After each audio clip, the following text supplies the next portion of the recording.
Hello, everybody. Hello, hello. Hello, Hello. Nicole. Hi, Charlie. Hi, hi. I hear your sick voice. I You're, know. Sounds and lovely. I meant that in the way of sick, meaning a word for pathology. I didn't mean what a great voice, but I know you've been sick, so I'm glad you've been able to make it I'm to thrilled to this be because here. Yeah, no, this is a big one. This is the big 100.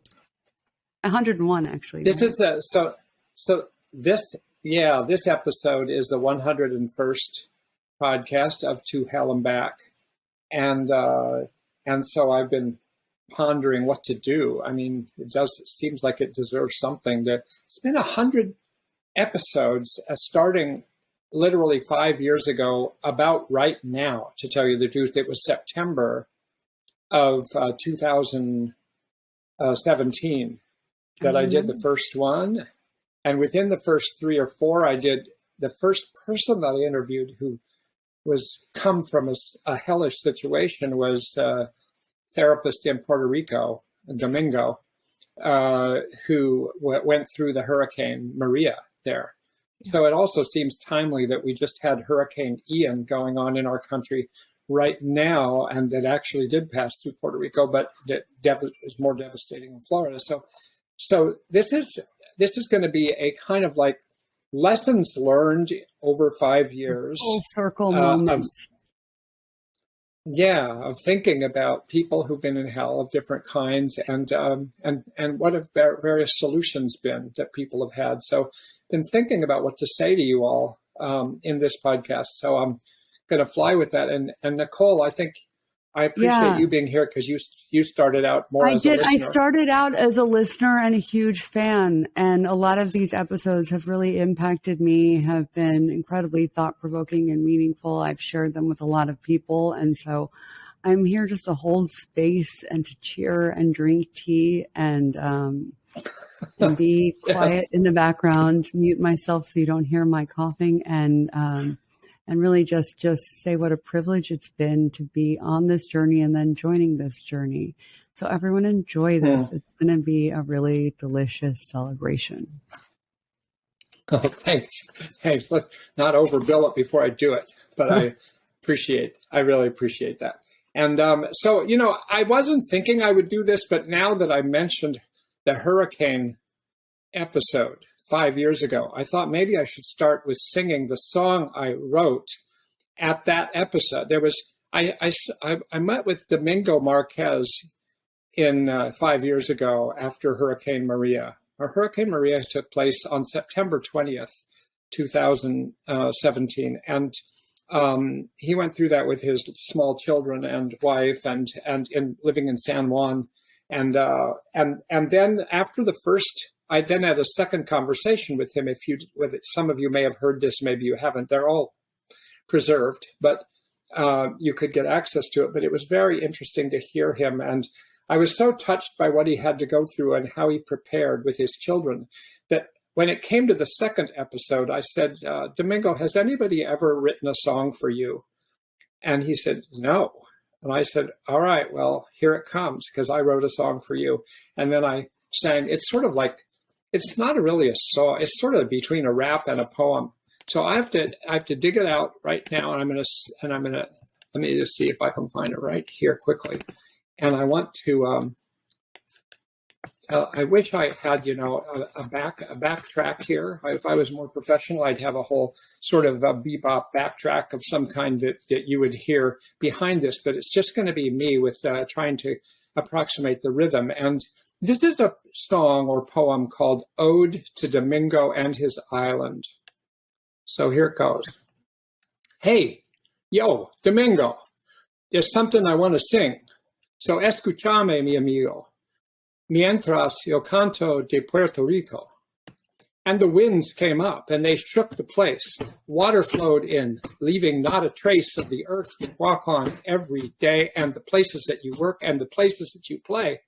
Your baby daughter and your son around. Your son asked, Daddy, will the house blow down? You said, no, son, but we got to prepare, get a blanket, get some food and put them there in the closet where you and your sister will be. Till the storm dies down, then we'll all go see what's happening out in the neighborhood. So now tell me, what do you want in the closet for food?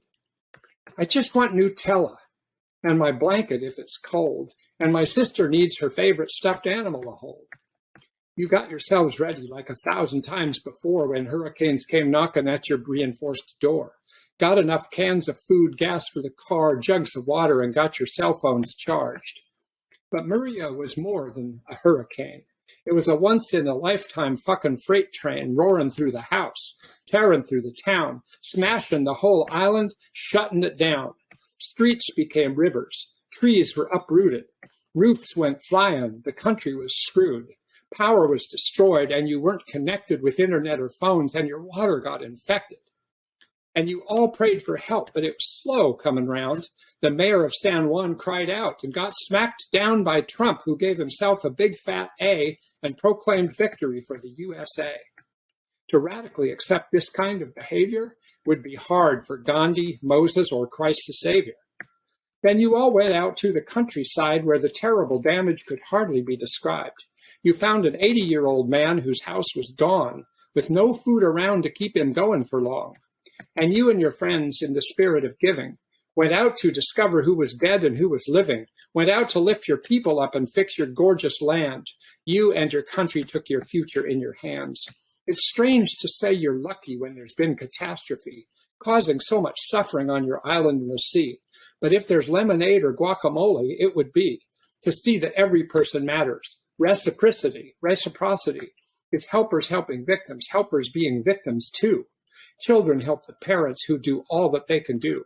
If you lose so much so fast in one day and then live another, is there anything that matters but to love one another? Please keep your hope and spirit. A hurricane can scatter things that might have seemed important, but what really matters is that neighbors help neighbors, taking care of each other. Sister helping sister, and brother helping brother. That was it. 5 years ago. Oh my God. It's like yesterday. I just want to chirp in and say that was amazing. Thank you. Thank you. Chirping. Love that. Yes. It's funny, I supervise somebody right now who's a resident in psychiatry, a trainee in psychiatry at University of Massachusetts Medical School. So happens she's from Puerto Rico. And so she heard that I had done that because she heard about my podcast. And so I did that with her a couple of weeks ago. And she said, oh my God, why don't you get together with, like, what's his name?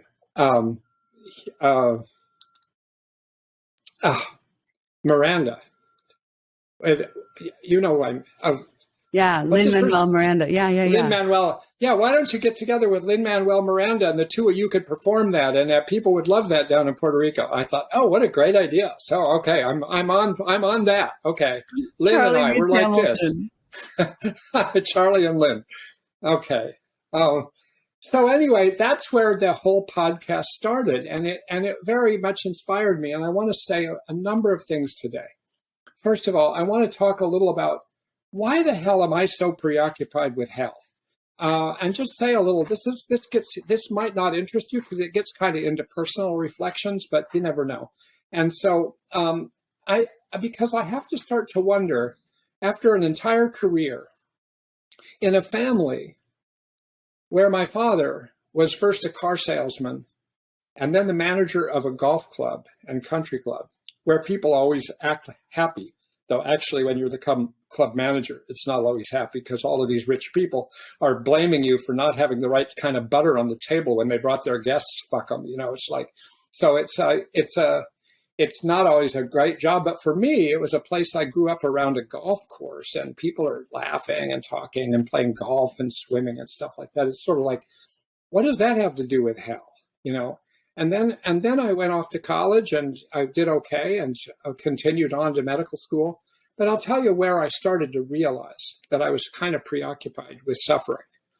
I don't think I realized it before this, but when I got into medical school, my first year, I came across this kid, like 11-year-old girl, down by the emergency room at Yale New Haven Hospital in New Haven. And she was in there by herself on a stretcher, and she obviously had been in some kind of accident or serious illness. And she was crying and no one was there. And I'm like a first year medical student thinking, what the fuck? What is going on here? What is the matter that nobody's here with this poor girl? And then I investigate and I ask her, and I said, are your parents here? And she says, yeah, they were here. I don't know where they are now. So then I go out to the front desk and I say, this girl's here by herself. Is there anything that could be done with her? Are her parents here? Yeah, her parents are here, but we asked them to stay in the waiting room. Why? Because she had to go for an x-ray. Well, has she had her x-ray? We don't know. We're not sure if x-ray showed up. And then I realized how people can get lost in the hospital at age 11 and just be there. And she just looked like she had terror on her face. And so I sort of worked to reunite her with her parents, or get her parents to be able to come in until she had her x-ray and go with her with the x-ray. So that was one thing. And then I ended up writing, we all had to, where I went to medical school, we had to write a thesis, like a dissertation. And so I did a research study of children in the hospital, and especially children that are 2.5 years old and coming in for surgery for cleft palate in the hospital. And then followed them extremely closely. I mean, like I was on them. I mean, on them nearly 24 hours a day with a video camera, sitting in the corner of the bedroom, so that even overnight from midnight until 7 in the morning, I'm sitting there and I'm running a camera and watching what does a child go through in a hospital? What does a child go through? What is going on in their mind? What the hell is going on here? What am I doing in this room with these 3 other children in cribs? And I'm standing here, and I just had my doll, but I threw it on the floor, and now I can't reach it. And now my arm is stuck in the bars on the edge of the bed here, and I don't know what to do. And occasionally a nurse walks in, and the nurse says, "How are you, honey?" And then the girl smiles, and then they say, "Oh, it's good to see you're doing well." And then they walk out, and it's like, oh my God, what is going on here behind closed doors in these hospitals? And this hospital actually was famous in the country for what's called rooming in back in the 50s and 60s, where parents are encouraged to room in and accommodated to room in and be with their child. But the parents weren't there. But this is a 2.5-year-old. What is this, a war zone or something? Is this New Haven, Yale? I mean, and what's going on? So I was very troubled by this, and I observed and was often in an ethical dilemma, because I thought I should be helping these children, but at the same time, I was trying to observe their natural situation there. So I would be there, and if something terrible happened, like they throw their dolly on the floor and they can't get it, I'd go get their dolly. And then I rated these videotapes. I developed a rating system, and I rated them for 6 weeks at home before they came to the hospital, and for 6 weeks at their homes after they left the hospital. So I could see who they were before, who they were during, and who they were after. But then I got interested in the hell the parents were going through, because the parents didn't know what to do. And they were supposedly accommodated, but they didn't feel like it.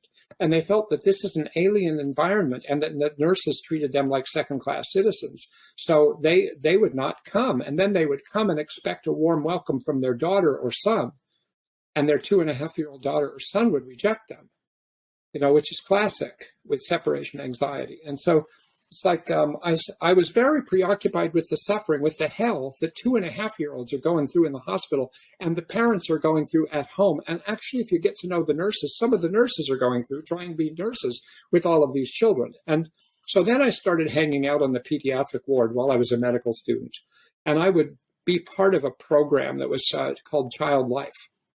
And Child Life program was to try to help the child's experience in the hospital, help them prepare for things, help them be comforted, help them have things. So I'd bring my guitar and I'd play songs sometimes for some of the kids. And at one point there was this kid, he must have been 8. He was the son of a couple of faculty members at Yale, and he had what's called Guillain-Barré syndrome, where your nervous system is taken over by a virus for a few weeks, and it shuts everything down. And he couldn't speak, and he couldn't do almost anything. And he's just sitting there, and he's looking quite sad. So I came and was singing songs for him, and he couldn't tell me what he wanted to hear. He couldn't tell me if he was glad I was singing or not, but I'm just playing these songs. And then I played the song, Puff the Magic Dragon, and sang that. And then in the middle of one line, when it said, "And a dragon lives forever, but not so little boys," I thought, oh shit, did I just sing that to this kid who's probably afraid of dying? And he just looking at me like as if nothing else has happened. And so I do things like this, wondering, what are these children's experiences like? And then I would wonder, why am I so interested in this? I mean, everybody else is interested in kidneys and livers and, how the nervous system works. I mean, I was interested in those things too, but like, why this additional thing? And by the way, that family contacted me weeks later after he was out of the hospital, and he was speaking and he was back to nearly normal, sort of. And they said that when he came home, he sang the song Puff the Magic Dragon from beginning to end without missing a word. And he had learned the whole song just from my one singing of it. It was like, whoa, he was really paying attention.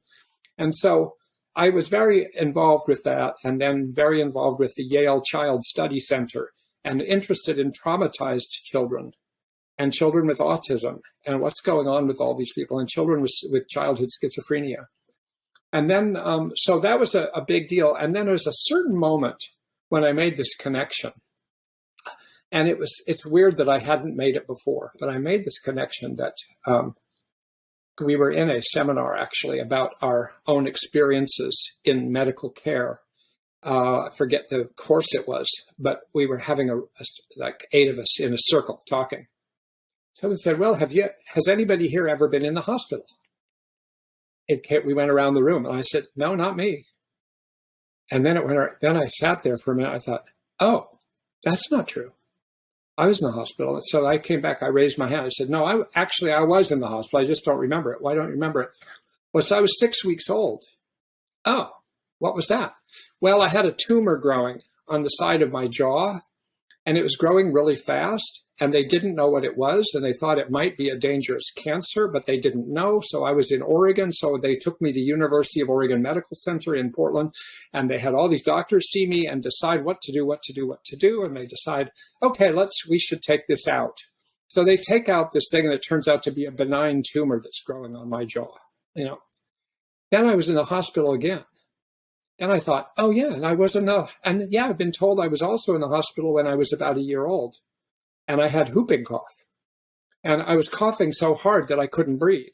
So they put me in a tent in the hospital, is the way it was explained to me, this big steamed tent, and I'm whooping cough, and it was a life-threatening illness. That's why everybody started to get immunized for whooping cough. Not because of me, but because it's a life-threatening illness. And then I was in again when I was about a year and a half. And why was I then? Because I had strep throat, but not just ordinary strep throat. I had a temperature that got up to 108, which is right at the edge of living or dying. And so I was like between life and death at 107, 108. And they put me in a bath of ice cubes in order to bring my temperature down, which must have been a heck of a lot of fun for a 1.5-year-old. And then I started realizing it was that. And then there was this time when I was 3. And on my 3rd birthday, I got this new tricycle. And I'm riding around the corner in my little neighborhood in Albany, Oregon. And somebody who happens to be my godfather backs up a moving van because he's helping someone move their furniture, and runs over me and runs over my tricycle and destroys it. And my leg was under it, and it didn't quite break it, but it strained it a lot. So I was in the hospital again. So by the time I was 3, I was in the hospital like those 4 times. And with a lot of distress, and as I quizzed my mother about all this later, they thought every time that they might lose me.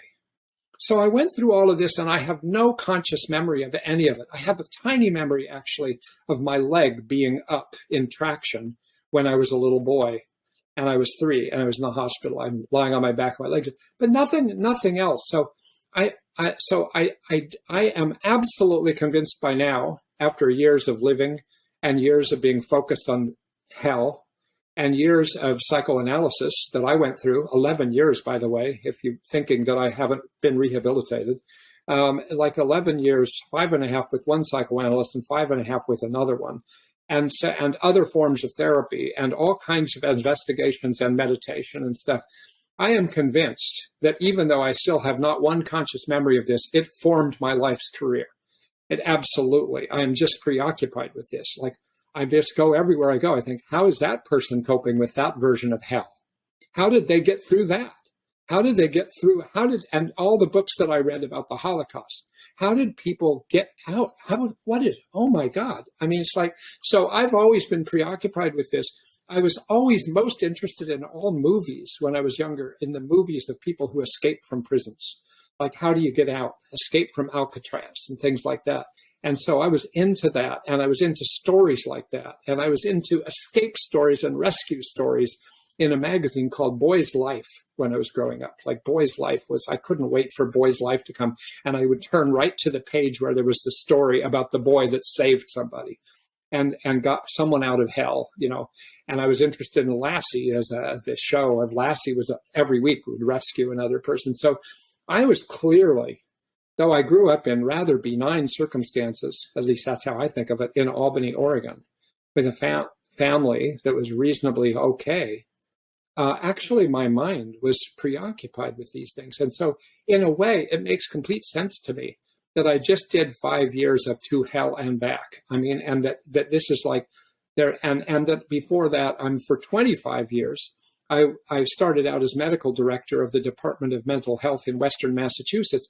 And every Monday morning for the last 25 years, right up to this past Monday, I do a 2 to 3 hour consultation with the most severely mentally ill people in Western Massachusetts who are absolutely impossible to treat, and where I see the patient, and then I see their team of people, the community, the case managers, the therapist, the doctor, the residential house manager, the police sometimes, the occupational therapist. We get these big groups, and so I've been, every Monday, my life begins with like trying to figure out how to help somebody get out of hell, and how to help the people that are helping them get out of hell, and how to help the family get out of hell. So it's been a preoccupation, and it doesn't get tiring. That's the amazing thing. It's like people say, oh my God, don't you want to do something that's like has a little bit more of a happier twist on it? Well, actually, this is very meaningful to me, and I like starting my day on Monday with this. It really, I feel like I have to be all in. And then Friday afternoons, which is when we usually do the podcasts, I see a different population of people. I mean, I did a lot of them just myself, and then Nicole has, thank God, joined me as a co-host. But it's sort of like I did a lot of, there have been about 10 people in the past 5 years that I and we have interviewed that have been in various forms of hell, as many of you know if you've been listening to this podcast, you know, beginning with Domingo, who went through the hurricane with his kids, and but also Cedar Coons, who lost her sister to suicide, and Andrea Rosenhaft, who went through years of borderline personality disorder and severe anorexia, and in and out of the hospital and in different forms of treatment. Is just an amazing story, and she herself is an amazing person who developed a sort of organization of her own called Be Well, Be Strong, BPD, and she's on the internet, and she's consults to people about how to cope with these situations. And, you know, and Andrea Gold, who we interviewed recently, who's been going through breast cancer treatment, and Seth Axelrod, her mentor before that, who went through cancer himself, of a rare form of cancer that was very devastating. And years he went. And so I did 4 podcasts with him. And Natalia Garcia, who back in the spring of 2018 met with me for 3 meetings, having lost her 2-year-old, healthy 2-year-old, who died overnight, the night of the Hurricane Maria, which was incredible because she's from Puerto Rico and she was worried about her family all night long. She thought there'd be a tragedy in the family, but no one in Puerto Rico got struck by a tragedy. But her 2-year-old son died in the middle of the night for no obvious reason, still unexplained. That's been 5 years ago.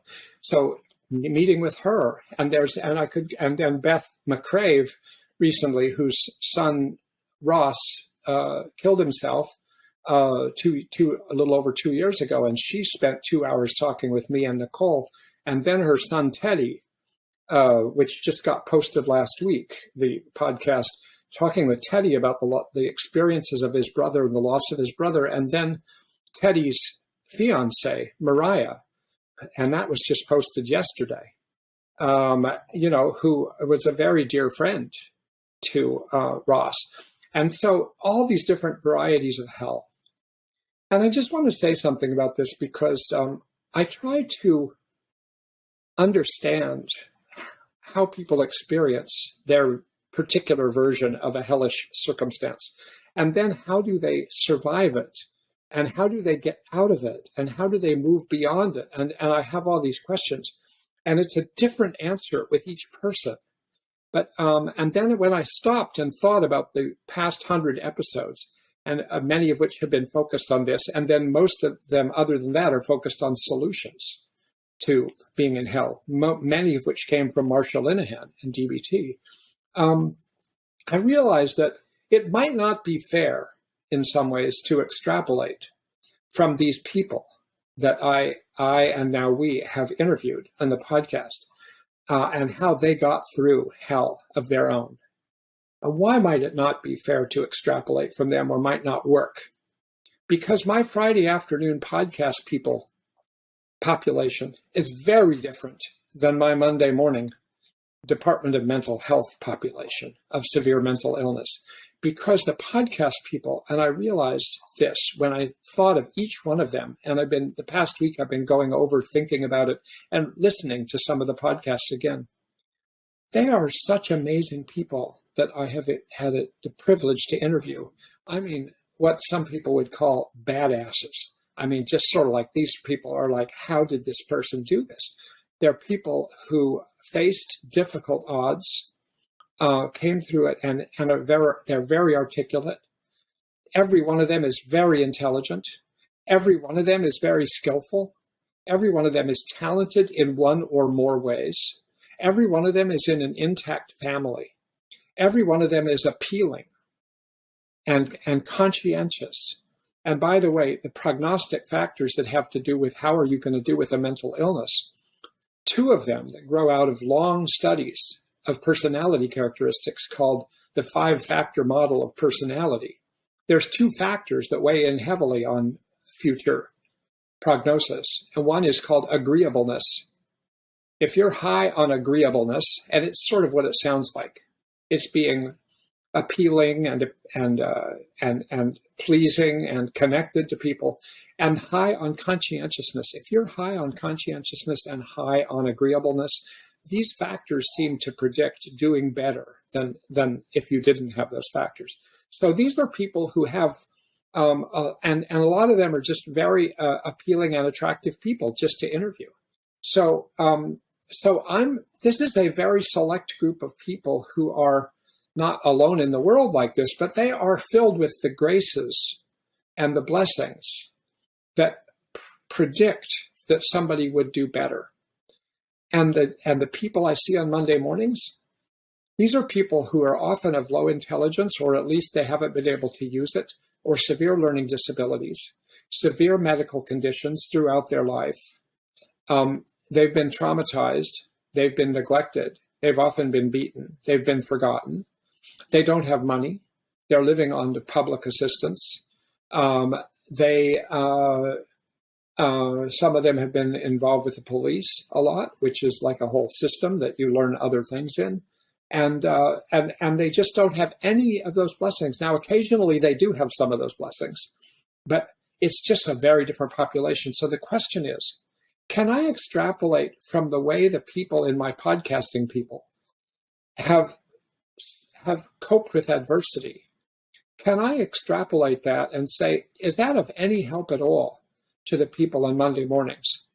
And as I thought about it this week, and I sort of held my DMH population on one side of my head and my podcast people on the other side of my head, and thought about the intersection of the two, thought, actually, yes. There are certain programs built into the human being for recovery. Putting it that way comes from my conversation with Natalia Garcia. When I was talking with her, we were talking about healing from trauma, recovering from trauma. And I was analogizing it to the healing of physical wounds. Like if you get cut, you get scarred immediately. It's incredible. I was saying to Natalia in this thing, said, you know what? I've always been fascinated by wound healing and how it is that the body knows what to do. If you get a bad injury, the body knows what to do. And instantly, if you could look at it microscopically and through cell biology and through the microchemistry, it's like all kinds of systems rush into action the second you get hurt. You can't see them. You don't realize what's going on with your blood vessels and with your fine motor nerves and your fine sensory nerves and the enzymes that get released and the hormones that get going. It's sort of like, oh my God. And all of a sudden, what you've got is like, it's sort of like a cleanup crew that starts immediately and works until you are cleaned up, until that wound is helped. And when that wound is helped, now you're better. Now, if there are times that won't work because the wound is too severe, there are times it won't work because there's something interfering with recovery. But what I found interesting about that is that in the human being, and you think about Homo sapiens have been around for something like 300,000 years. So there's been a lot of time for evolution. And in evolution, we have evolved ways to take care of ourselves that are actually quite natural and built in. And then I was saying this to Natalia, I was saying, I wonder if trauma, and she was, not only was she a mother and went through what she went through, she was a psychology graduate student with a specialized in trauma. And she actually works at this point with Melanie Harned in Seattle around PTSD and trauma. And so what she said back was that she's thought, as she studies trauma, that also within the human being, within the human genome, and within our biology, we know how to recover from psychological traumas. There's a natural healing process. And actually, most people who suffer through traumas don't get PTSD, even really bad traumas. People get exposed to a really bad trauma. They go through a certain kind of momentary or a period of time of hell, and they don't get PTSD. The hell doesn't go on and on and on. It's the smaller percentage that get PTSD. And then those people have a continued hell that's internal, and it goes on and on and on. But it's sort of like the idea that there are programs for recovery built within us. I got interested in that idea. And I was thinking, these people in the podcasts, these people who we've interviewed in some detail about the kind of hell they went through, I started thinking, what are the big lessons? What are the guidelines? What are the ingredients of our human trauma and loss recovery project that we all have, and because we all suffer with things sometimes. Some people suffer with bigger things than other people, and it's not fairly distributed. But there are these things. And I started to break them down, and I've probably done a very preliminary job of this, and it probably overlaps with other schemes like this that I'm not even aware of at this moment. But I'd like to share with you 8 guidelines that I think I've come across and that are not rocket science, that are not new, but it's helpful for me. And then I look at them and I think, okay, I've extracted these from my podcasting discussions, and actually they're the same ones I use when I consult on Monday mornings about the Department of Mental Health clients. And it's just that they're harder to use. You have to be more realistic in your expectations of how quickly people can do anything, what they can do, how completely they can recover, because they are beset with severe mental and sometimes physical disorders that make it harder, and they don't have life supports and resources that some other people have. But still, the same idea is there. It's just harder to use. So let me go over them with you, and I'd really be interested, if any of you are listening, if you would get back to me and tell me your response to any of these and what you think of them, and whether you think there's things that are big deals that I left out.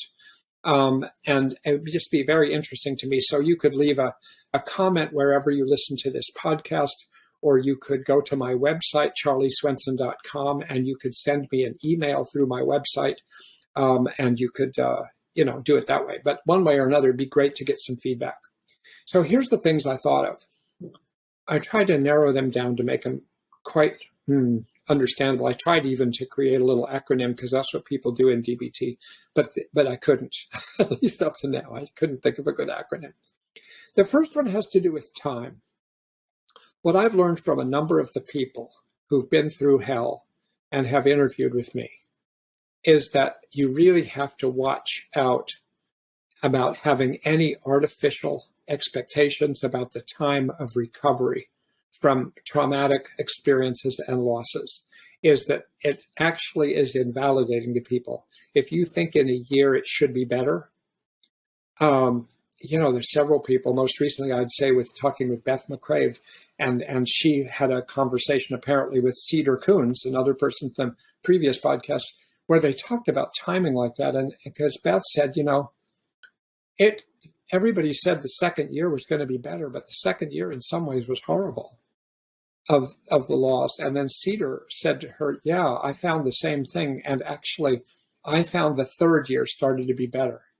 And so you should not think that you can recover from really profound blows in a year, necessarily psychologically, that your life may be going okay, but internally, it takes more time. So the first guideline is realize that it takes a lot of time to recover. You recover in stages, you recover in phases, and people have tried to lay out. And it seems like there's no real shortcut.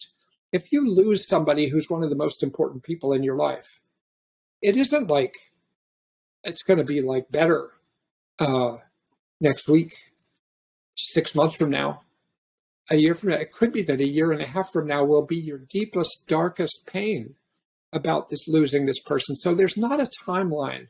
I hate to say this because it's probably not very comforting if you recently had a traumatic event or loss. But on the other hand, if you're living thinking the way the rest of the world is thinking, oh, you should be okay in a year, not necessarily. So I think time is one guideline I've learned from several of these people that we have interviewed. Like, you just don't know. And there's many things you can do. And that's what these other guidelines will be about. But just be aware that time is a big deal. They say time heals all wounds. I think that's an overstatement myself, but I do think there's something to it. It takes time. Second thing I want to say is about support. Everybody that I've interviewed on this podcast has ended up talking about the nature of interpersonal support they've had. And it isn't necessarily listed as one of the skills you use to get through hell, but it is absolutely critical. And it's really hard when you don't have that. So that people like Andrea Gold, just brilliant person with the way she's using skills, the way she's using everything to try to cope with going through breast cancer treatment and her fears and decisions that she makes. She writes something on this website, to this program called Caring Bridge. Over and over again, I read all of her writings, and she's communicating to anybody who is on that, which are her support system, basically what she considers, Andrea's army. And Andrea's army is like tuning in every week. How's she doing now? How was her latest radiation treatment? How did chemotherapy go? How's she feeling now? What happened to her son in his first day of school? And all this stuff is sort of like, she has not only not narrowed her support system, she's widened her support system during this. And not everybody wants to do that. I know people who that's the last thing in the world they would want to do, but that's her style. She tends to be a bit of an extrovert. But other people might not widen it in that way, but like Natalia Garcia, take her, having lost her 2-year-old. I mean, when she lost her 2-year-old, you should listen to this one of the podcasts, because she describes what was it like when she walked in and she saw that her son Jackson was dead, and she'd been worried all night about the rest of her family. Like, what was that like? And she describes in painful detail. She's very very articulate. It's like, oh my God, you tear up when you hear this, like what she's going through at that moment. It's like you want to die. You think, how am I going to live through this? How am I going to go do anything? How am I going to ever drive back on the street where I used to drive him to daycare? How will I ever speak again to the other mothers of the other 2-year-olds that attended his birthday party? And they're his friends, and the mothers are her friends. It's like, how am I going to face these people? How am I going to be at home? What am I going to do? And so she starts there.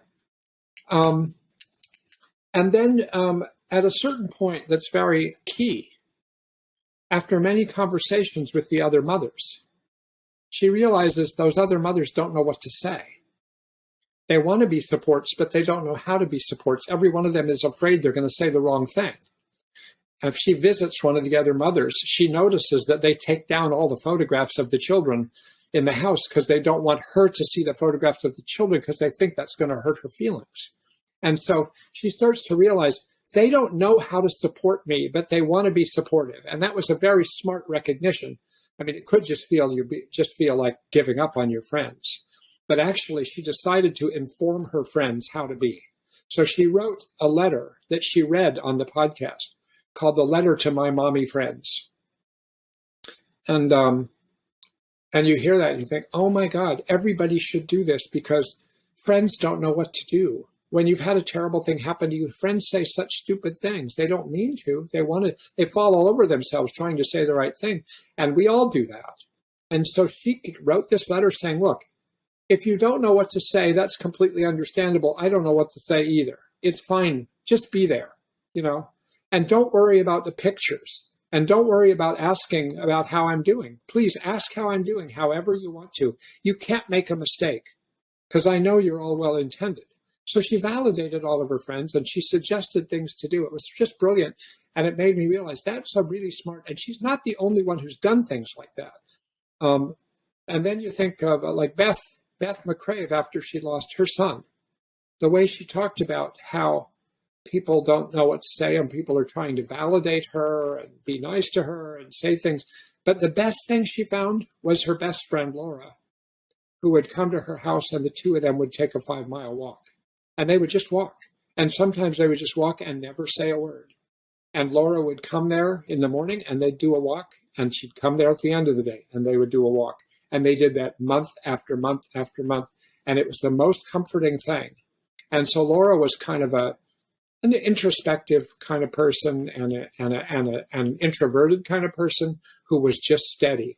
And that was just perfect for Beth. And it's different for different people, right? So it's kind of like, how do you actually allow people to support you? Because you're so raw that if they say the wrong thing, it's understandable if you don't want to see them. But actually, you need them in some form. So the question is for you, and maybe with somebody else's help, figuring out how to help your friends be supportive in ways that you can feel to be supportive. Because so many times it's not supportive. And so it seems like that's another guideline. It's sort of an understandable guideline that human beings have built within our genome, that when you go through hell, you need contact with other human beings. It doesn't have to be this moment, and it doesn't have to be this way or that way. But so that one thing is allowing for time and recognizing the role of time, and time does heal some wounds, and support heals some wounds. At least it reminds you that you're a human being in a human community. And even if it's one other person, like this person I know who wasn't on the podcast, but a friend I knew from a long time ago, who suffered from being a victim of childhood sexual abuse by her father. And it would happen on many nights when she was a child that he would come to her room. And she made it through the childhood, and she made it into life, and she became a highly successful and well-liked person and had a lot of relationships. How did she do that? And I asked her once. She said, oh, it's because I had an identical twin sister. Yeah, well, how did that help? Do you mean you talked with her about having been abused by your father? She said, no, but she and I we lived in the same bedroom. And he would come have sex with me, and the next night he would come have sex with her. And neither of us would ever say anything to the other one. And this woman, I knew her when she was in her mid-30s. And neither had ever spoken to the other one about what they went through as children like that. But she said the fact that her sister was there and her sister knew that she went through this was so validating It made her feel so comforted that her sister was there, and they were a community of two that both suffered through this, even if it was silently. So I just thought that was an amazing testimony to the value of just even one other person that is your person while you're going through hell or shortly after. The third principle or guideline that I noticed when I reviewed all of these people that we've interviewed is the way that most of them worked hard to maintain their life while they went through whatever hell it was. They kept trying to do their job if they could. They kept trying to go to school if they could. They kept trying to raise their children if they could. They kept interested in their projects, whatever it was, their activities, their yoga class. In Seth Axelrod's case, he had always been a singer, and he still joined up and sang. I remember him talking to me once in one of the interviews that he was on his way to a clinical trial in Boston, because he went to one clinical trial after another. He went through a lot of treatments that were very difficult. And he's on his way to Boston once. And I said, yeah, and then, and how did that go? He said, well, it helped because when I got outside of Boston, I connected up with this madrigal group, and I went and sang with them the day before my clinical trial. I said, you did what? And I said, yeah, I would have just wanted to go to my hotel room and put my head under the pillow and try to go to sleep and wait until the morning. But he said, no, it was very helpful. I said, was it hard to get yourself to do that?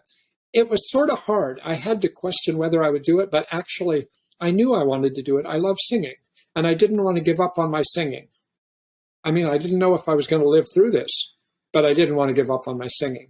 That seemed like another incredible guideline, is to try to maintain your life, try to maintain your dietary habits, try to maintain your exercise habits, try to maintain your connections, your schedule. You can't always do that. Like take Andrea Gold's case, of course, like with most people, and this was true with Seth also, it just totally disrupted their ability to stay on the job.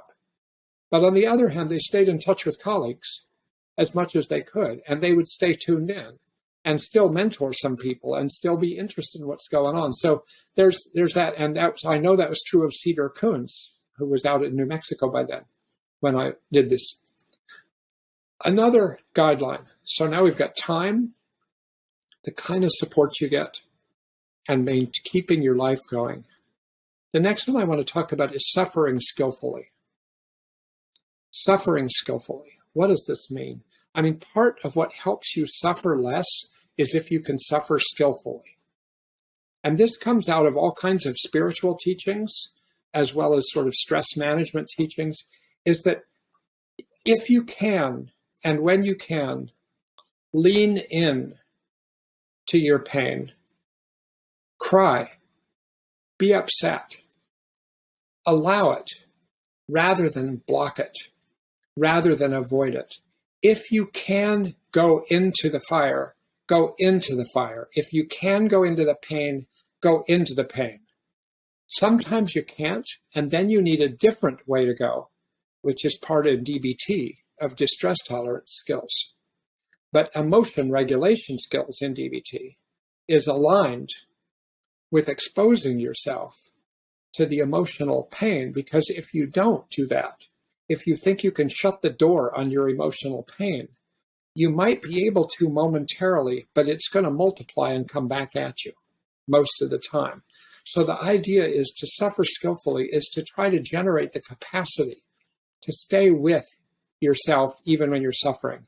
And one version of that, of course, is to develop a mindfulness practice of some form, whether it's a body-oriented mindfulness practice or a mind-oriented mindfulness practice or a breathing-oriented, whatever it is, it's that generating the capacity and the energy of mindfulness so that then when your pain comes or your emotions come or your agony comes or your depression comes, you can try to kind of penetrate that with awareness and penetrate that with mindfulness, penetrate that with observing it, noticing it, naming it, being inside it, not running away with judgments about it, not slamming the door on it, not taking on too much at once. It's sort of like I remember interviewing a woman with severe borderline personality and severe addictions and severe self-cutting and many suicide attempts.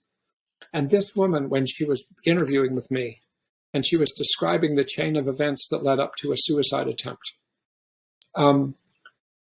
I said, is there anything else you could have done other than cut yourself when things were terrible? Did anything else cross your mind? And the way I put it was, if you couldn't have cut yourself, what would you have done? And she said, oh, I never thought of that. And she said, I probably would have cried. And I said, that sounds like it would have been a good idea. She said, yeah, but I can't cry. When I was growing up, anytime I cried, my mother slapped me and told me I was a baby. And I got very deeply convinced that crying is really a terrible thing to do. But she said, actually, I said, and if you had cried instead of cut yourself, what do you think would have happened? I don't know, I probably would have calmed down and gone to sleep. I said, how about that? How about practicing crying? How about allowing yourself to cry? Or, as she said, my therapist and I are working on that. I was doing a consultation. And I said, that's really important work. I said, to go into your pain, instead of cutting yourself, to cut it off, sounds like the right way to go. And it's the same guideline I'm talking about now. If you go through hell, if you lose your son, if you lose your sister, if you lose something else, if you have a diagnosis that is frightening to you, you don't want to be there all the time, but you want to be able to be there with your pain and be there with your fear and allow yourself to have it. And ideally, if you can, have some validating, supportive, compassionate person be with you while you go through that, because that helps. But sometimes there's maybe nobody there and it's nighttime and you're just crying. That's okay. That's like a guideline. And so the people that I talked to, about all these different traumas, and hells of different kinds, a lot of them described ways of suffering, just kind of like, no, I had to let myself be upset about that. I had to let myself cry. I started to write down in my diary what was so terrible about it. I started to think about, oh my God, this is going to be terrible. Like in Andrea's case, in one of the things in the podcast that she said, Andrea Gold, was, I start thinking, if I die, my 3-year-old child is actually going to have no conscious memories of me. And that tortured her. And then she had to think about that and let herself feel that and feel that that is a frightening thing. And that's really upsetting. And of course, there are ways I can deal with that. I can be present with my child now, which is the best anybody can do, and not knowing what the future will hold. But it's kind of like suffering skillfully is a big part of the guidelines that I heard in the past 5 years. Is that you really let yourself suffer and feel it, because you can't avoid suffering. If you think you can avoid suffering when something terrible is happening, you're fooling yourself, because it's going to come back at you in the middle of the night. And as Marsha Linehan would put it in her metaphors, if you close the front door of your house, it's going to come through the back door. It's going to get you one way or another. So you better face it. So that's an important thing that I thought was represented by many of these interviews. Alongside that, interestingly, it's sort of like this double barrel response that I saw was really helpful for people.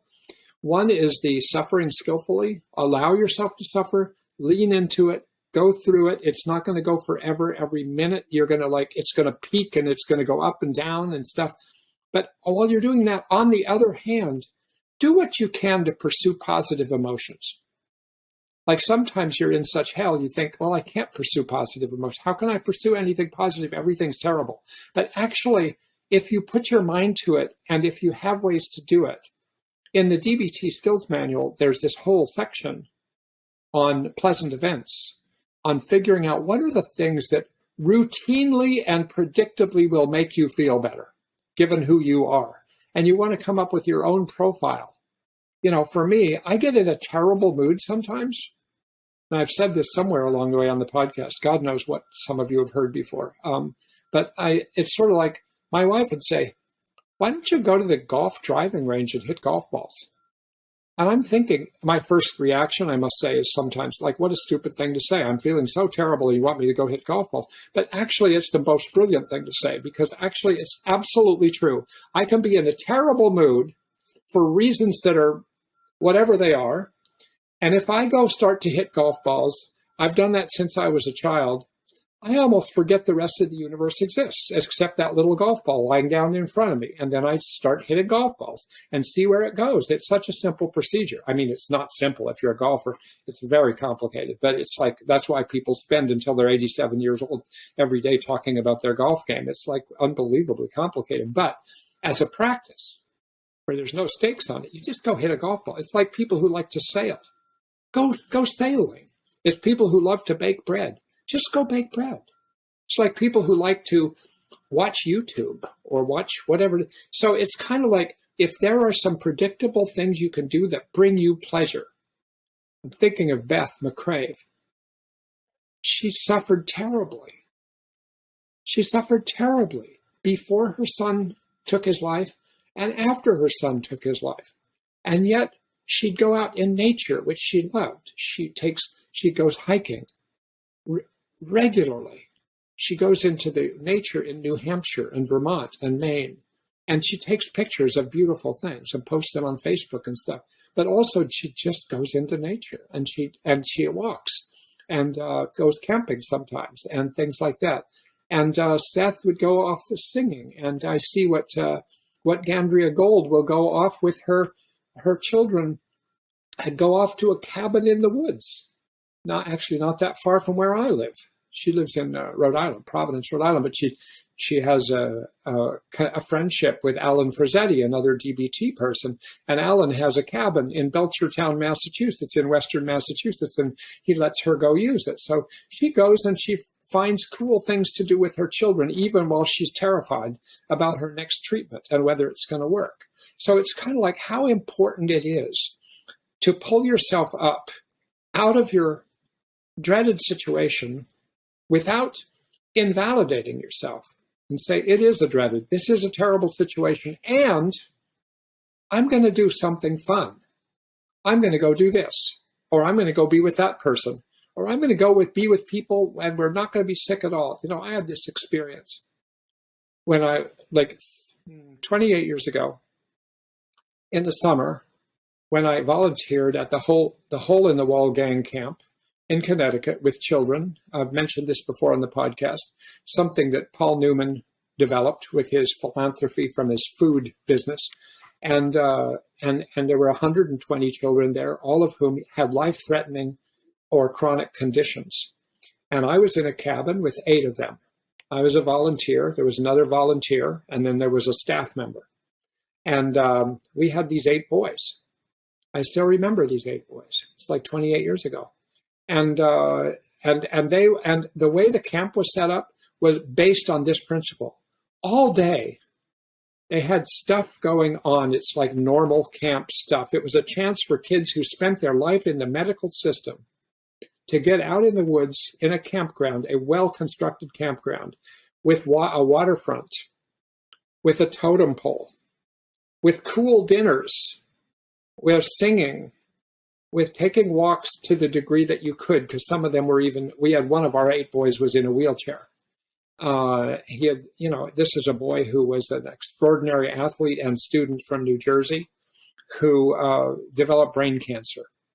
And he was there, and he was probably 2 months away from dying. And he was one of the 8 boys. And so he would go out, and he knew that because the way that this camp worked, we would do activities during the day and go to the dining hall. And in the dining hall, there's an area for kids that don't feel good with very comfy couches in front of a fire. And you could hang out there, or you could hang out at the tables and eat your meal. Or you can go to the OK Corral next door. And the OK Corral is where the medical people are. And you can go to the OK Corral on your way to dinner and get your chemotherapy or get whatever you need. And then at dinner, there'd be singing, there'd be performing, there'd be funny things going on. One time we all came out, a hall of 120 kids and all the counselors, and none of us knew this was going to happen. And out in this giant field, there were about 20 hot air balloons ready to go up. And then everybody gets in and goes up. And it's like, oh my God. But at the end of the day, we would sit in our cabins with the 8 boys and the counselors, and we would have a conversation for about an hour and a half. And it was called cabin chat. And in the cabin chat, the kids during the weeks that I was there, more and more would just be honest. And they'd just sit there and talk about their life was going to end, or this one was going to end, or what's this one want to do in its final months. And they're talking to each other about this stuff. I'm like dying of it. I mean, it's like, oh my God, the magnitude of what these kids are facing is unbelievable. And they're just talking about it. And they wouldn't talk the first night about it, but by the third or fourth night, they're saying things that I've never heard in my life. Sort of like, so they were suffering, but it made their suffering better because they actually felt it and expressed it, and it was received. And at the same time, during the day, they're doing fun stuff in the moment that brought their mind into the present moment. Kids that are learning to swim for the first time. Kids with sickle cell anemia that were never able to get in a swimming pool because it was always a little bit too cold. So they would warm up the pool to exactly the right temperature so kids with sickle cell anemia could swim. So there's this suffering skillfully alongside pursuing positive emotions actively. And the next one I would say that I saw in person after person in these interviews was they would pursue meaningful things. Many of them, if you're capable of building, like with Natalia, she joined an organization about kids that die of unexplained conditions. It's actually the SUDC, what was it called? It was the Syndrome of Unexplained Death of a Child. It's like the higher, older kid version of SIDS, of Sudden Infant Death Syndrome.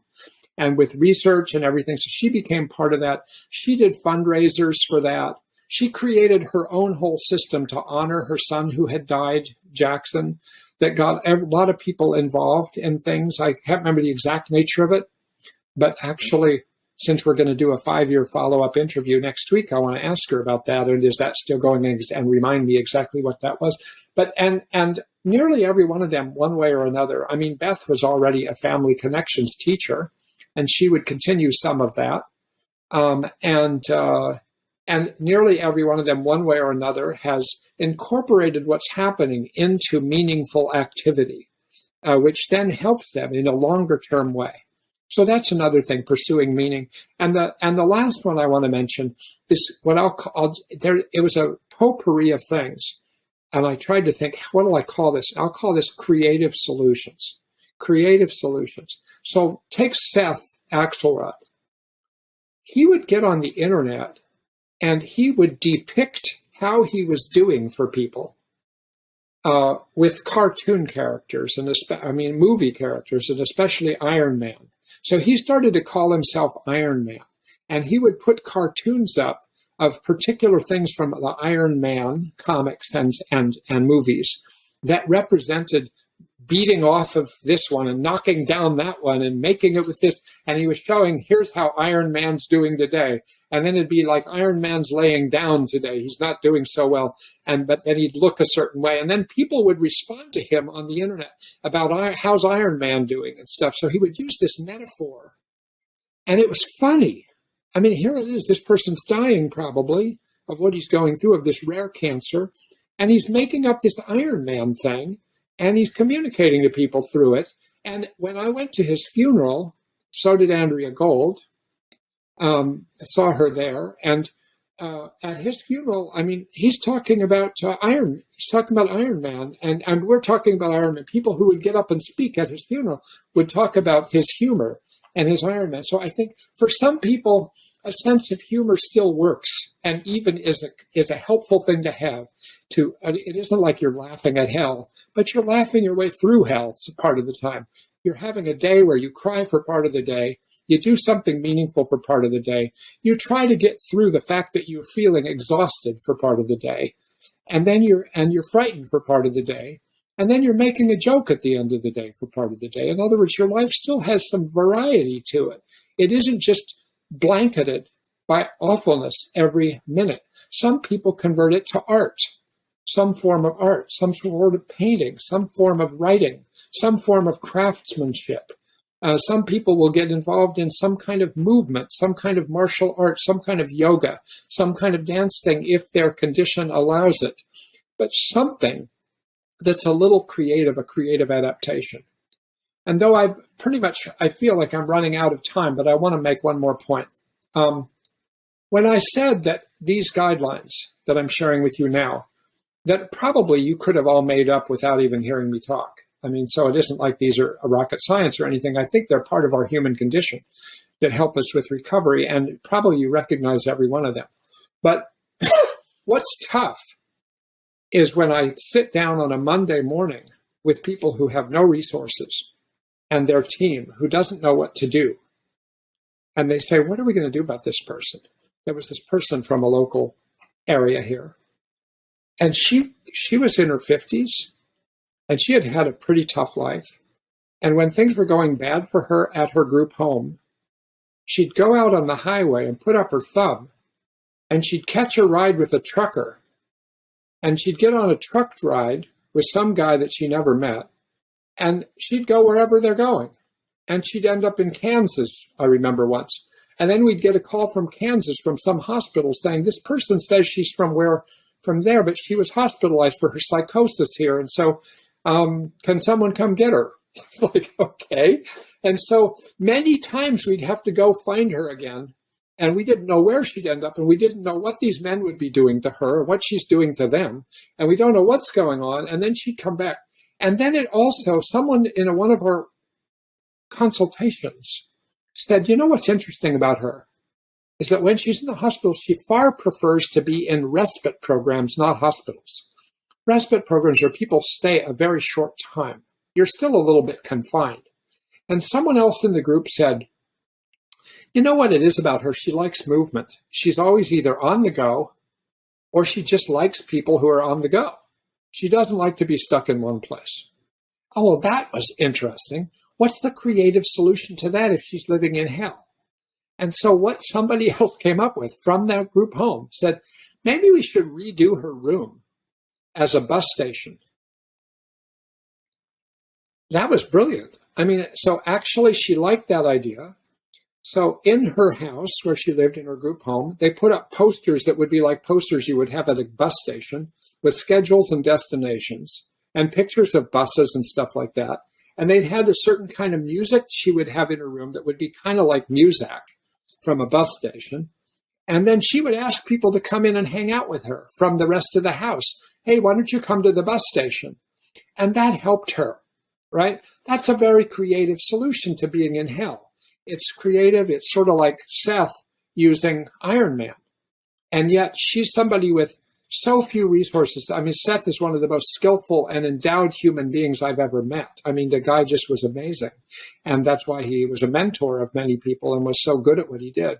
But it's sort of like, but can what Seth did, can that be used by somebody who's someone in her 50s who has schizoaffective disorder and has no resources and has had a terrible life? Actually, yes. You can use creative solutions.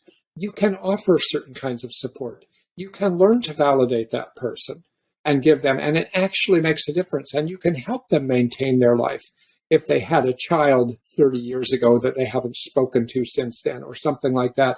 So all of these things about pursuing more skillful suffering, pursuing meaning, pursuing positive emotions, pursuing creative solutions, pursuing humor, and all that stuff, and giving a compassionate support. These things all matter, you know, and in terms of time, when somebody has a severe mental illness or lots of other bad things have happened in their life, you know, not only might they not expect the same full outcome of recovery, but they can expect some recovery. And it might take longer than it might otherwise. But, you know, given some time, I've just seen amazing things happen among this population. So look, everybody, I want to stop with that. It was a big dump. I hope it was useful for you to hear my brain dump about this stuff after 5 years of doing this. And I thought I was going to say something about our future podcast, but I think I'm going to hold off on that because of time right now. Nicole and I are having active meetings to discuss how we're going to handle the next few months and what we want to do. And I would skip.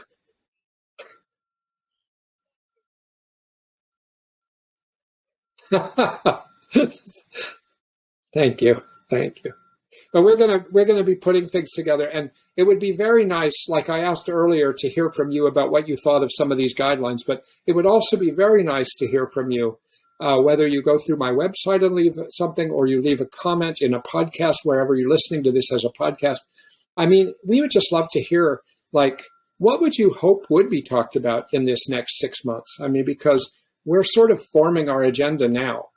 Like I said, next, what's your version of hell? What would you like to hear about? Like, one thing we haven't done as much about up to now, I've done some podcasts on addictions, but we haven't interviewed somebody with addictions and really gotten deeper into that problem. There's other things. Like I said, Natalia is going to come back. I've talked to a couple people who are experts in the DBT world to come. If you have any ideas of things you want to hear about. And we're also going to set up times for people to be able to speak with us and ask questions and consult. So stay tuned. Stay tuned. And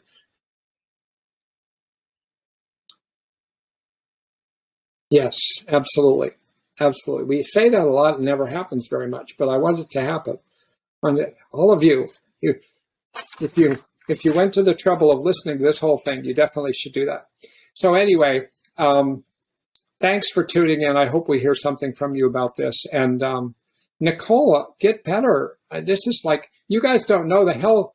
She's been going through her own COVID hell. It's COVID hell, which many people have been through. And it's actually great that she's keeping her life up by coming to this podcast, even though she's like battling a fever. Okay. Okay. You're welcome. Take care. Bye, everybody.